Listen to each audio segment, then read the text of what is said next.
welcome back to Pink's Kitchen Tamil. இன்னைக்கு நம்ம துளசி ரசம் எப்படி செய்யறதுன்னு தான் பார்க்க போறோம். இது ரொம்ப ஹெல்தியான ஒரு ரெசிபி. உங்களோட இம்யூனிட்டியை நல்லாவே பூஸ்ட் பண்ணும். இது ரொம்ப ஈஸியா பண்ணிடலாம். சோ இந்த ரெசிபியை பார்க்கறதுக்கு முன்னாடி இதுக்கு தேவையான பொருட்கள் என்னென்னன்னு பார்த்துட்டு வந்துடலாம். ஒரு இடிக்கிற கல்லுல 1 டீஸ்பூன் மிளகு அப்புறமா 1 டீஸ்பூன் ஜீரகம் சேர்த்துக்கோங்க. இத நல்லா ஃபைன் பவுடரா தட்டிடுங்க.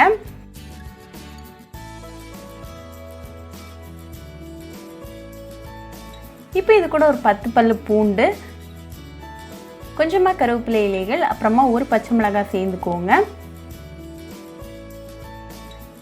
இதையும் நல்லா இடிச்சிருங்க. இது ரெடியா வச்சுக்கோங்க. இப்போ நம்ம ப்ரிப்பரேஷனை ஆரம்பிச்சிடலாம்.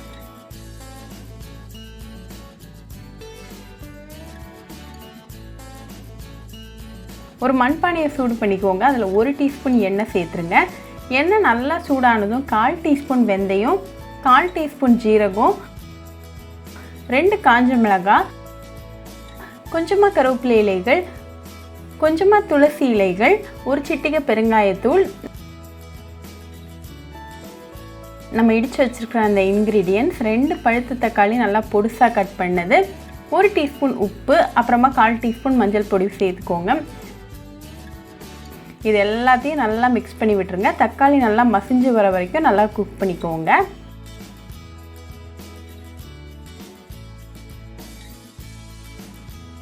இப்போ தக்காளி நல்லா வெந்து ரெடியாக இருக்குது. ஸோ 1/2 கப் அளவுக்கு புளி தண்ணி, அப்புறமா 2 கப் அளவுக்கு தண்ணி சேர்த்துக்கோங்க. இதையும் நல்லா மிக்ஸ் பண்ணி விட்டுருங்க. இது கொதிக்க வரைக்கும் நம்ம வெயிட் பண்ணலாம்.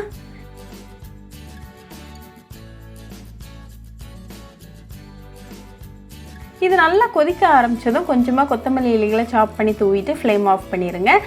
இப்போ நமக்கு சுவையான துளசி ரசம் சூப்பராக ரெடி ஆயிடுச்சு. இது நல்லா சூடாக சாதம் கூட சர்வ் பண்ணி உங்கள் ஃபேமிலி அண்ட் ஃப்ரெண்ட்ஸ் கூட என்ஜாய் பண்ணுங்கள்.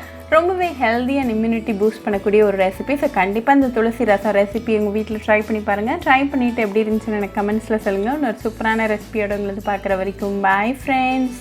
உங்களுக்கு இந்த வீடியோ பிடிச்சிருந்தா லைக் பண்ணுங்க, ஷேர் பண்ணுங்க, கமெண்ட் பண்ணுங்க அண்ட் மறக்காம சப்ஸ்கிரைபும் பண்ணிருங்க. கூடவே பக்கத்தில் இருக்க பெல் ஐக்கானையும் கிளிக் பண்ணிக்கோங்க. அப்பதான் நான் போடுற வீடியோஸ் எல்லாம் உங்க நோட்டிஃபிகேஷன்ல வரும்.